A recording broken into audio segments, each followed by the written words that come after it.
And here in Missouri, voters head to the polls in August. Fox 2's Jeff Bernthal is live with whether an endorsement from former President Donald Trump could make a difference in the U.S. Senate race. Jeff? Yeah, in August, we're talking about the primary, of course, and former President Donald Trump has not made an endorsement in the Republican side of things, and it is not clear if he will.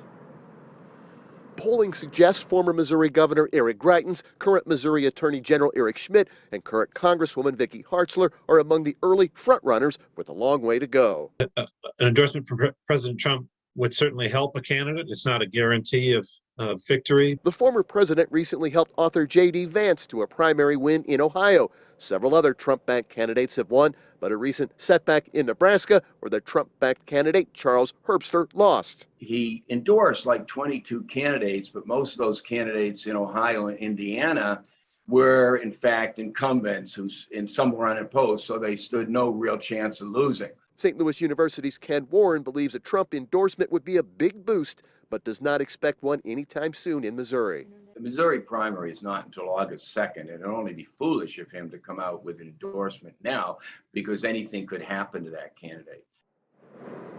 And so voters in Missouri still have time to decide in this primary. Again, that primary election 3 months from now. Reporting live from downtown, Jeff Bernthal, Fox 2 News.